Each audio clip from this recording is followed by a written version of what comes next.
లంగరోజులో బాపుఘాట్ దగ్గర ఉన్నటువంటి రామాలయం. ఇక్కడ స్వయంభూ ఆంజనేయ స్వామి మూర్తి కూడా ఉంది. అసలు విశేషత ఏంటంటే భద్రాచలంలో దేవాలయం కట్టించిన భక్త రామదాసుని తానిషా నవాబు బంధించినప్పుడు రాముడు లక్ష్మణ సమేతంగా మామూలు మానవ రూపంలో రాత్రి కళ్ళలో కనిపించి మొహరీలు ఇచ్చి రామదాసుని విడుదల చేయమని చెప్తాడు. ఆ విడుదల చేయమని చెప్పిన తర్వాత ఇక్కడ నదిలో స్నానం చేసి వచ్చి ఇక్కడ సేవ ఇప్పుడున్న ప్రదేశంలో సేవ తీరారంట రామలక్ష్మణులు. తర్వాత రామదాసు దర్శనం కాబట్టి రామదాసు వేడుకుంటే రామదాసు కోరిక ప్రకారం రామదాసు ఇక్కడ దర్శనం ఇచ్చి ఏం వరం కావాలని కోరుకోమనంటే నాకు ఎక్కడైతే నేను ఏదైతే బాధలు పడ్డానో అలాంటి బాధలు ఉన్న వాళ్ళు కానీ అప్పుల బాధలు ఉన్నా కానీ ఆర్థిక ఇబ్బందులు ఉన్న వాళ్ళు కానీ ఎటువంటి సమస్యలు ఉన్న వాళ్ళకి కానీ కోరికలు తీర్చేటట్టు ఇక్కడ కొలువుకోమని చెప్తే రామదాస్ కోరిక మేరకు రాముడు లక్ష్మణ సమేతంగా సీతా లక్ష్మణ సమేతంగా ఇక్కడ కొలువైనాడు. అక్కడి నుంచి వచ్చిన భక్తుల కోరికలన్నీ తీరుస్తారు ఇక్కడ. జై శ్రీరామ్. ఇది చూడండి, గాంధీజీ విగ్రహం కనిపిస్తుంది కదా, బాపూజీ విగ్రహం. ఇది బాపుఘాట్ అంటారు. ఇది బాపుఘాట్ బస్ స్టాండ్. ఇది bus stop, Bapughat bus stop Hyderabad లోని లంగరోజులో ఉన్న బాపుఘాట్ బస్ స్టాప్ ఇది. ఈ బాపుఘాట్ బస్ స్టాప్ నుంచే ఇక్కడ వాకబుల్ డిస్టెన్స్ లో మీకు ఎదురుగా ఆలయం కనిపిస్తుంది. రోడ్డు పక్కనే ఉంటుంది. నేను వెహికల్ ఉన్న వాళ్ళైతే నేను వాళ్ళ కోసం డిస్క్రిప్షన్ లో గూగుల్ మ్యాప్ లొకేషన్ పెడతాను. మరి ముందే చెప్పమని అడుగుతున్నారు అడ్రస్, అందు గురించి చెప్తున్నాను. ఇది ఈ రామాలయం ఒకటి, ఆంజనేయ స్వామి ఇవి స్వయంభూ, మిగతా అంతా తర్వాత నిర్మాణం జరిగినాయి. ఇక్కడ చూడండి మన గరుత్మంతుడు. దీని వెనక భాగంలో, ఆలయం వెనక భాగంలో దక్షిణ కాశీ ఉంది. ఇక్కడ అస్థికలు కలిపితే రాళ్ళుగా మారతాయంట.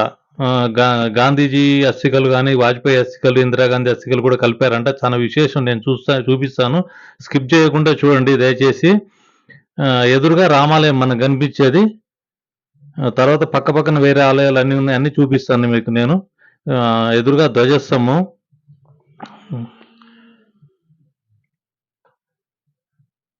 చాలా విశేషమైనది. రామదాస్ కోరిక మేరకు రాముడు స్వయంభుగా వెలిసినటువంటి రామాలయం ఇది. మీసాల రాముడు ఎక్కడ ఉండడండి, మనకు మీసాలతోటి దర్శనం ఇచ్చేది దేశం మొత్తం మీద ఇక్కడ ఒకే ప్రదేశంలో.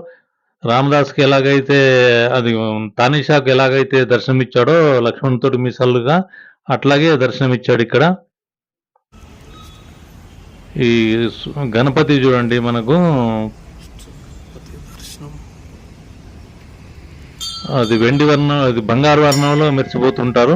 గణపతి సిద్ధి బుద్ధి సమేత గణపతి.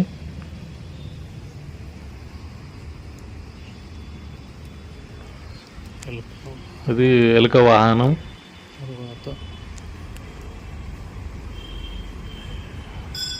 ఇక్కడ ధ్వజస్తంభంలో ఆంజనేయ స్వామి. ఇది చూడొచ్చు, ధ్వజస్తంభంలో పైన శ్రీరామాని కనపడుతుంది. నేను తీశాను కానీ క్లారిటీ రాలేదు. ఇది రామసేతు శిల అండి, నీటిపై తేలుతుంది. మీకు అందరికి తెలిసి ఉండొచ్చు, ఇది నీటిపై తేలుతుంది. నేను చూడడం ఇది మూడవది, తెలంగాణలో రెండోది ఇది నేను చూడడం. మొదటిది ఫస్ట్ చూసింది నేను కర్ణాటకలోని హంపి దగ్గర ఉన్న అంజనాద్రి పర్వతం మీద చూశాను. ఆంజనేయ స్వామి పుట్టిన స్థలం అది. ఆంజనేయ స్వామి జన్మస్థలంలో రామసేతు శిల ఒకటి ఉండే, అది చూశాను. ఫస్ట్ చూసింది చాలా సంవత్సరాల క్రితం. ఇది మూడవది నేను చూడడం. చాలా విశేషమైన గుడి అండి. ఎన్ని కోరికలన్నీ తీరుతాయంట. 8 ప్రదక్షిణలు చేసి కోరిక తీరిన తర్వాత 41 ప్రదక్షిణ చేయాలంట. ఇక్కడ మఠాధిపతులు అయోధ్య వెళ్ళారండి, లేరు. ఇక్కడ ఆలయాలు చాలా ఉన్నాయి. ఇందులో ముఖ్యం రామాలయం ఒక్కతనే ఉన్నాడు. అందు గురించి అన్నిటికీ తాళలేసి, ఒక వెంకటేశ్వర స్వామి ఆలయం ముందు ఒక్కతనే ఉన్నాడు. అతను అన్నిటికీ ఉదయం పూజ చేసి తాళాలు వేసాడు, గేట్లు మూసాడు. మీకు అన్ని వివరంగా చూపిస్తాను, దయచేసి స్కిప్ చేయకుండా చూడండి. చాలా విశేషమైన వెనుక భాగంలో దక్షిణ కాశీ కూడా చూపిస్తాను. ఇక్కడ రాముల వారు రామదాసు కోరిక మేరకు లక్ష్మణ సమేతంగా సీతారాములు వెలిసారు ఇక్కడ. చూడండి, మీసాల రాముడు దేశంలో ఎక్కడా లేని విధంగా మీసాలతో దర్శనమిస్తాడు మనకు. తానిషాకి ఎలాగైతే దర్శనం ఇచ్చాడో అదే రూపంతో ఇక్కడ వెలిసాడు మీసాల రాముడు. లక్ష్మణునికి రాముల వారికి మీసాలు ఉంటాయి ఇక్కడ. కోరిక తీరనిదంటూ లేదంటండి. నమ్మి వస్తే ఎవరికైనా కోరిక తీరుద్దంట. ఇక్కడికి వచ్చిన భక్తులే చెప్పారు అది. మేము ఎన్నో సంవత్సరాల నుంచి వస్తున్నాం, మాకు తీరని కోరికలు అంటూ లేవని చెప్పి వారి మాటలను మీకు మొదలు వినిపిస్తాను నేను. నా పేరు పన్నీందర్ శర్మ. జై శ్రీరామ్. నాకు చిన్నప్పటి నుంచి ఈ స్వామి అంటే చాలా నమ్మకము. ఎప్పటి నుంచి గుడికి వస్తున్నాం. మా అమ్మ ప్రెగ్నెంట్ ఉన్నప్పటి నుంచి వస్తున్నట్టు మా అమ్మ. తర్వాత నేను కంటిన్యూ చేశా. ఇప్పటి వరకు ఏ లోటు లేకుండా స్వామి చేసుకున్నాడు. ఎప్పుడు ఇక్కడ వచ్చిన మనశ్శాంతి ఉంటుంది. ఒక్క సమస్య లేదు, ఆ సమస్య అక్కడ పోతే అవుతుంది, ఈ సమస్య ఇక్కడ పోతే అవుతుంటారు. ఏ సమస్య రాకుండా చూసే మన స్వామి రామచంద్రమూర్తి స్వామి. 100% నమ్మి రండి, ఖచ్చితంగా అయితే తీరుతుంది. జై శ్రీరామ్. నా పేరు చంద్ర సాయిలు, లంగరావుసి, బాపునగర్. నేను ఈ దేవాలయం చుట్టుముట్టు ఉండబట్టి 45-50 ఇయర్స్ అవుతుంది. నేను జాబ్ చేసే మధ్యలో ఎప్పుడో ఒకసారి పుణ్యానికి వస్తుంటాను. ఈ మధ్యలో డ్యూటీ దిగినప్పుడు సార్ ప్రతి వారం వస్తున్నా. నాకెంతో ఆనందంగా ఉంది, నాకెంతో శాంతి ఉన్నది. ఆ రఘురాముని పేరు తలిచే వరకు శాంతి అనిపిస్తుంది నాకు. గుడికి వెళ్ళి చాలా శుభకార్యం, కాని పనులు అవుతాయి. కంపల్సరీ ప్రతి హిందూ పోవాలి, తలుచుకోవాలి, రామనామం తలుచుకోవాలి. అంతకు మించింది వేరే లేదు. నా పేరు రుక్మిణి. మేము లంగరోజులే ఉంటాము. మేము 30 ఏళ్ళు అవుతుంది ఇక్కడ రాబట్టి. మాకు మంచి జరిగింది. మేము ఇక్కడికి వచ్చిన సార్ ఇల్లు కట్టుకున్నాము. పిల్లలు అందరు సెటిల్ అయినరు లండన్లో, అక్కడ మంచిగా ఉన్నారు.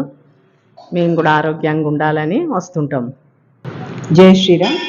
ఇక్కడ రాముడు వారు మీసాల రాముడుగా వెలిశారు. ఇక్కడ స్వయంభువు దగ్గర 500 సంవత్సరాల చరిత్ర కలిగిన రాముడు వారు ఇక్కడ వెలిసి ఉన్నారు. భక్త రామదాస్ కోసం వచ్చి ఇక్కడ ఉన్నారు. నవాబు అప్పుడు గోల్కొండలో ఆయన భక్త రామదాసును కట్టి హింసలు పెడుతూ ఉంటా. సీతమ్మ తల్లి రాముల వారిని అడిగితే మనం వెళ్దామని చెప్తే అప్పుడు రామలక్ష్మణులు వచ్చి రాత్రి ఇక్కడ సంగమం ఉంటుంది.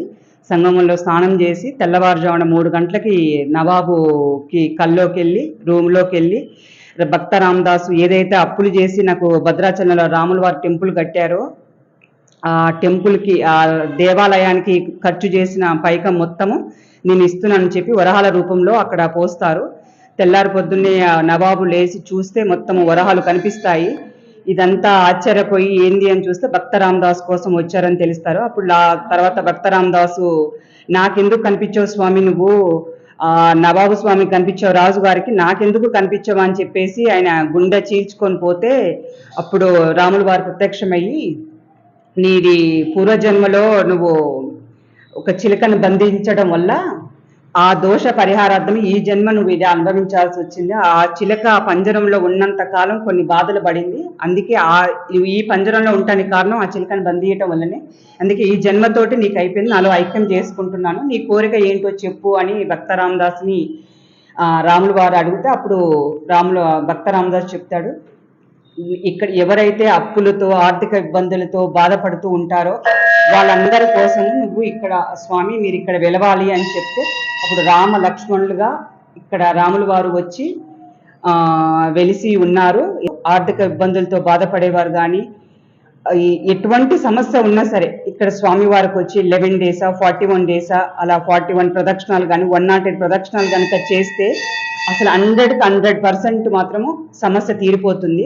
దాదాపు 7 years నుంచి వస్తున్నాను. ఇప్పుడు 41 daysగా నేను ప్రదక్షిణాలు చేస్తున్నాను. నా సమస్య లాస్ట్ వరకు వచ్చేసింది. ఇంకొక 3-4 daysలో కూడా నా సమస్య కూడా క్లియర్ అయిపోతుంది. అంత నమ్మకం ఇక్కడ రాములు వారు నాకు. ఇక్కడ మీసాల రాముడుగా ప్రపంచంలో ఎక్కడా లేదు, ఇక్కడ మాత్రమే మీసాల రాముడుగా వెలిసారు ఈ స్వామివారు. రామలక్ష్మణులు ఇద్దరికి మీసాలు ఉంటాయి. ఇక్కడ ఇది చాలా చరిత్రకి ప్రసిద్ధికి ఎక్కిన దేవాలయం, రామాలయం ఈ టెంపుల్.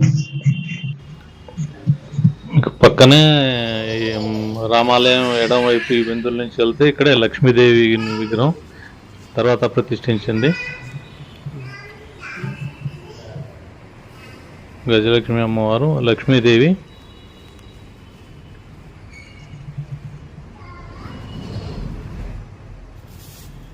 లక్ష్మీదేవి విగ్రహం చుట్టూ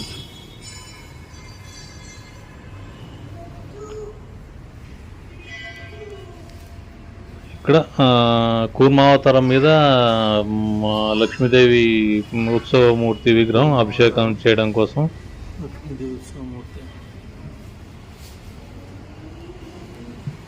మఠాధిపతి ఉంటే వివరాలు ఇంకా పూర్తిగా తెలుసుకునేవన్నీ. చాలా విశేషమైన దేవాలయం.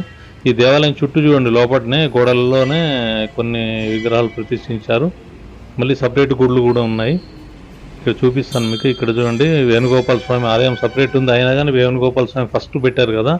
వేణుగోపాల స్వామి కృష్ణుడు, రుక్మిణి సత్యభామ సమేత వేణుగోపాల స్వామి. వేణుగోపాల స్వామి ఇక్కడ ఒకటి దీంట్లోనే ఉంది, మీకు చూపిస్తాను. టైల్స్ అంతా తర్వాత వేసారండి. ఇక్కడ నరసింహస్వామి దేవాలయం కూడా ఉందండి, వేరే ఇంకొక దేవాలయం ఉంది. కాకపోతే మొదట్లో లేదు కాబట్టి దీన్ని ఇందులోనే ప్రతిష్ఠించారు. లక్ష్మీదేవి దర్శనం చేసుకుని మాట్లాడుకుంటూ ఇది ఇప్పుడు రామాలయం ప్రదక్షిణ చేసే భాగం ఇది. తర్వాత మనం ఇక్కడికి వస్తే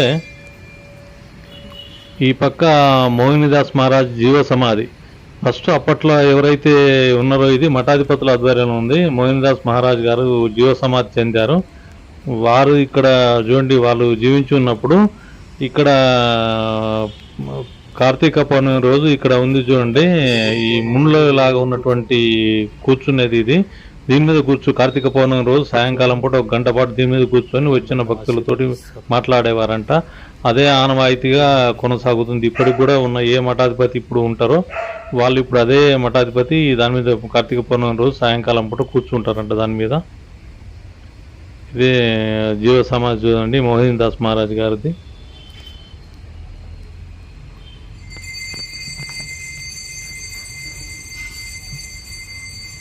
ఇక్కడ ప్రతి శుక్రవారం రాముల వారికి అభిషేకం జరుగుతుందండి. ఇంకొక విశేషం ఏంటంటే రాముల వారికి ప్రతి శుక్రవారం పూట కార్తీక పౌర్ణమి రోజు విశేషంగా అభిషేకం, అలంకరణ, దాంట్లో ఊరేగింపు చేస్తారంట. ఇక్కడ అది విశేషం. మాఘమాసంలో కాకుండా కార్తీక పౌర్ణమి రోజు చేస్తారంట. ఇది వెంకటేశ్వర స్వామి గుడి. తిరుమలలో ఎలాగ ఉంటారో అలాగే దర్శనం ఇస్తారు ఇక్కడ వెంకటేశ్వర స్వామి. ఇది ఒక్క అయ్యగారు ఒక్కరే ఉన్నందువల్ల ఒక్కరే ఉన్నారు ఇక్కడ, తీసి ఉన్నారు. అవన్నీ పూజ చేసి ఇక్కడ ఉండి పొద్దున్నే వెళ్ళాను నేను. వెంకటేశ్వర స్వామి చూడొచ్చు మీరు. ఇక్కడ పక్కన ఉత్సవ విగ్రహాలు. మీకు ఈ పక్క చూడండి శివాలయం ఓపెన్గా పెట్టారు. ఇది స్ఫటికలింగం లోపల ఉంది. ఇక్కడ శివాలయం నర్మదా నదుల నుంచి తెచ్చిన లింగం, నర్మదా బాణలింగం అంటారు. దీన్ని అందరూ అభిషేకం చేసుకునే విధంగా ఇక్కడ బయట ఏర్పాటు చేశారు చెట్టు కింద. అంటే పైన కప్పు ఉంటుంది చిన్నగా. ఎదురుగా నంది వాహనం. ఎవరైనా అభిషేకం చేసుకోవచ్చు ఇక్కడ.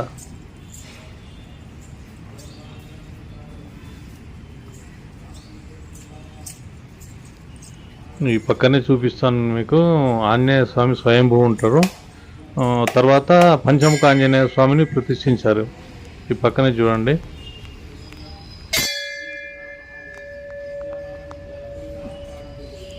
ఇది ఆంజనేయ స్వామి దేవాలయం. ఇది స్వయంభూ.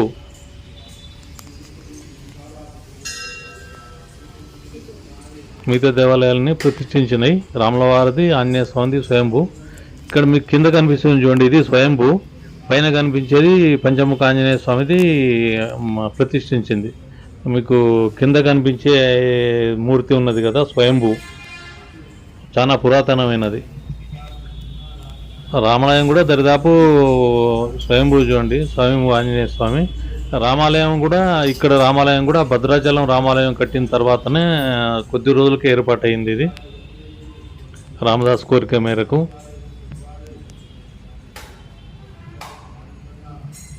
రామదాసుకు అప్పుడు ఇక్కడ చూడండి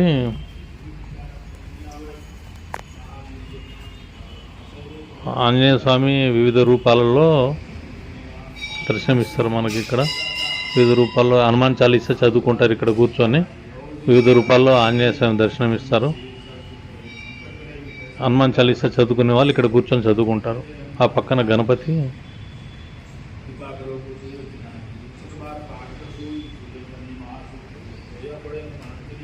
ఇక్కడ పక్కన మన గోశాల ఉంటుంది. ప్రస్తుతానికి గోశాలలో బయటకు వదిలేరు వాళ్ళు. వెనక నేను చూపిస్తాను, వెనక్కి వెళ్ళినప్పుడు చూపిస్తాను నేను.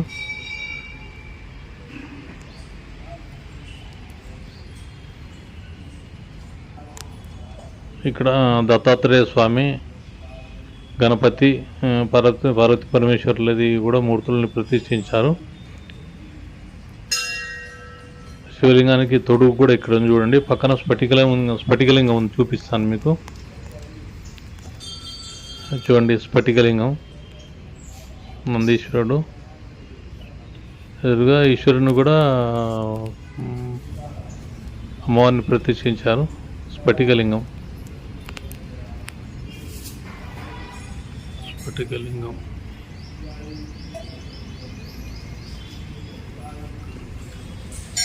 చాలా విశేషమైన దేవాలయం అండి. ఇంకా నేను మీకు చూపించే వేణుగోపాల స్వామి దేవాలయం ఉంది, నరసింహస్వామి దేవాలయం కూడా ఉంది. ఇంకా ఇక్కడనే పక్కన, ఇది లోపలనే పక్కకు రాధాకృష్ణులు.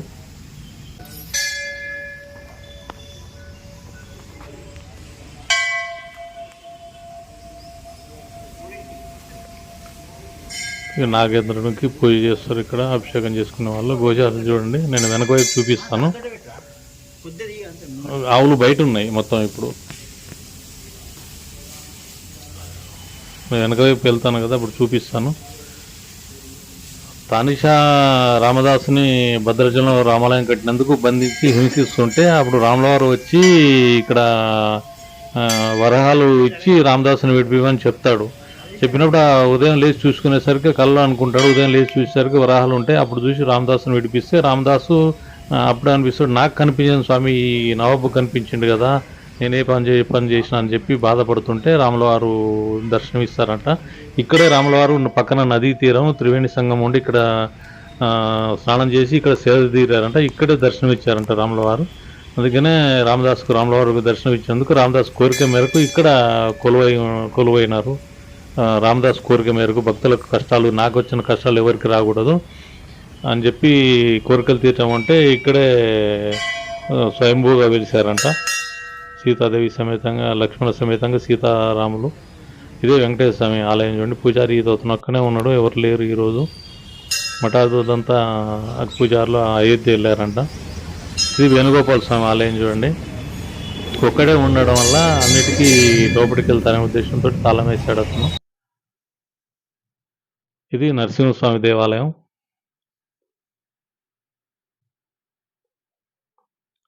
వెనక వైపు అన్ని ఉత్సవ మూర్తులు ఉన్నాయండి.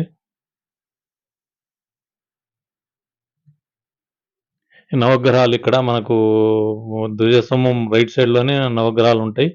ఇక్కడనే మనకు నీళ్లు లోపలికి వెళ్తూనే కాలు కడుక్కోవడానికి నీళ్లు కూడా ఉంటాయి. నవగ్రహాలు దర్శనం లాస్ట్కి బయటకు వచ్చేటప్పుడు మీరు నవగ్రహ దర్శనం చేసుకొని బయటికి రావచ్చు.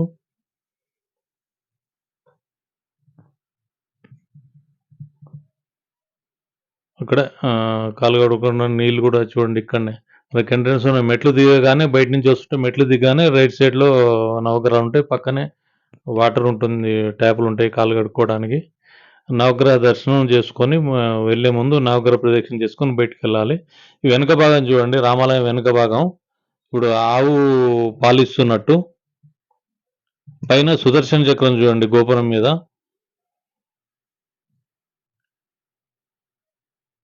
ఇక్కడ నరసింహస్వామి హిరణ్యకశ్యపుని వధిస్తున్న సన్నివేశం. ఇక్కడ వారధి కడుతున్నట్టు సన్నివేశం మొత్తం ఇది. పైన ఇక్కడ కూడా సుదర్శన చక్రం చూడొచ్చు మీరు. ఇది వారధి కడుతున్నటువంటిది. వానర సైన్యం వారధి కడుతున్న సన్నివేశం. ఇది గుడి వెనక వైపు భాగం. ఇక్కడ నుంచే మీకు దారి ఉంది. ఇటు వెళ్తే ఇది గోశాల నుంచి ఇక్కడ ఆవులు ఇక్కడ బయట కట్టేస్తారు. ఇక్కడ మేయటానికి 50 ఆవుల వరకు ఉన్నాయి ఇక్కడ. ఇది ముందుకు దారి వెళ్తే ఫ్లైఓవర్ ఉందండి. ఇప్పుడు ఫ్లైఓవర్ వేశారు. కిందికి మీరు ఈ దారి గుండా వెళ్తే త్రివేణి సంగమం, ఒకప్పుడు త్రివేణి సంగమం ఉండేదంట. 3 నదులు పారాయి, ఇప్పుడు 2 నదులు పారుతున్నాయి. ఇక్కడ వాజ్పేయి అస్థికలు, ఇందిరాగాంధీ గారి అస్థికలు, గాంధీజీ గారి అస్థికలు కలిపారంట ఇక్కడ. ఆ కాశీలో కలిపినా కానీ ఇక్కడ కూడా కలిపారు, కాశీతో సమానమైందని చెప్పి. ఇక్కడ చూడొచ్చు మీరు, గాంధీజీ అస్థికలు కలిపారనే గుర్తుగా ఇక్కడ సమాధి అనుకోవచ్చు, మీరు కట్టడం అనుకోవచ్చు, ఇక్కడ కట్టారు. ఇక్కడ నదులు ఇప్పుడు ప్రస్తుతం 2 పారుతున్నాయి. అయినా కానీ ఆ కాశీలో కలిపిన తర్వాత కూడా ఇక్కడ అస్థికలు వాజ్పేయి గారి కూడా కలిపారంట. అంత విశేషం ఉన్నది వాళ్ళకి తెలుసు కాబట్టి ఇక్కడ కలిపారు. ఇక్కడ అస్థికలు ఎవరైనా కాశీ వెళ్ళలేని వారు వెళ్ళినా కానీ ఇక్కడ కూడా కలిపితే, ఇక్కడ విశిష్టత ఏంటంటే కలిపిన అస్థికల్లో 75% అస్థికలు రాళ్ళుగా మారతాయంట. 25% మాత్రం ఎముకలుగా ఉంటాయి, 70% రాళ్ళుగా మారతాయంట. అంతటి విశిష్ట కలిగినటువంటి పవిత్ర స్థలం ఇది, దక్షిణ కాశీ అంటారు ఇది. ఇక్కడ మీరు చూడొచ్చు, ఇక్కడ సత్యమాత అంటారు. ఇక్కడ స్తంభం ఆకారంలో ఉంది చూడండి. ముందు ఇక్కడ ఏం చేసిండే, పాతకాలంలో అప్పట్లో ఎవరైనా తప్పు చేసినా కానీ, మోసాలు చేసినా కానీ ఇక్కడ దీపం వెలిగించి ప్రమాణం చేయించేవారంట. ఇక్కడ ప్రమాణం చేయించే వాళ్ళు అబద్ధం చెప్తే 2 రోజుల్లో ఫలితం తెలియదంట. ఇక్కడ ఈశ్వరుని చూడొచ్చు మీరు, తలభాగం గంగ ప్రవహిస్తుంది. ఇక్కడ ఋషులు ఒకప్పుడు తపస్సు చేసుకునే వాళ్ళంట. కాలక్రమేణా ఇది నది పేరుకుపోవడం వల్ల, ఇప్పుడు 2 నదులు ప్రవహిస్తున్నాయి, పేరుకుపోవడం వల్ల ఈ మూసీ నది ఒకటి ఒకప్పుడు లేకుండా అంత ఇప్పుడు గలీజ్ అయిపోయింది. దానివల్ల ఇక్కడ ఎవరు ఉండట్లేదు. ఋషులు తపస్సు చేసుకున్నటువంటి ప్రాంతం, చాలా పురాతనమైనది ఇది. అక్కడ ఆలయం కంటే ముందు, రామాలయం కంటే ముందు నుంచి కూడా ఉన్నటువంటిది ఇది. ఋషులు తపస్సు చేసుకునే వాళ్ళు ఇక్కడ. ఇక్కడ నది ఉండేది, ఈ నది తాగునీరుగా ఉండేది, అప్పుడు తాగునీరుగా ఉండేది. ఇప్పుడు పూడిక పేరుకోపోవడం వల్ల పైకి వచ్చి పూడిక పేరుకుపోయి నీళ్ళు వచ్చినప్పుడు ఈ ఆలయం మొత్తం ఇది మునిగిపోతుందంట. ఇప్పుడు ఒకప్పుడు మునిగేది కాదు, అప్పుడు ఋషులు ఉండేవాళ్ళు ఇక్కడ. ఇప్పుడు ఎవరు ఉండట్లేదు. చాలా పవిత్ర స్థలం ఇది.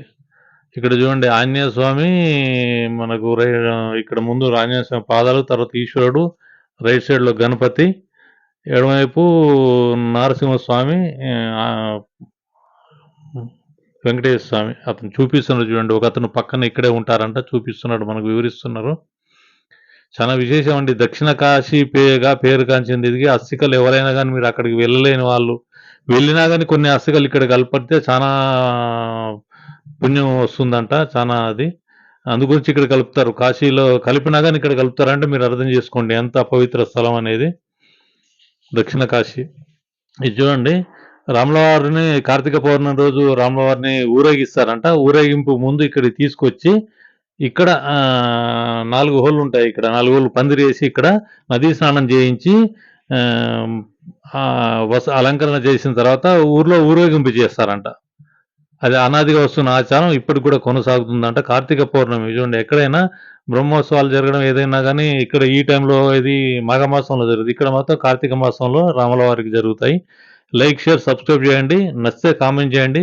నాకు తెలిసి మంచి దేవాలయం అనుకుంటున్నాను, షేర్ చేయండి.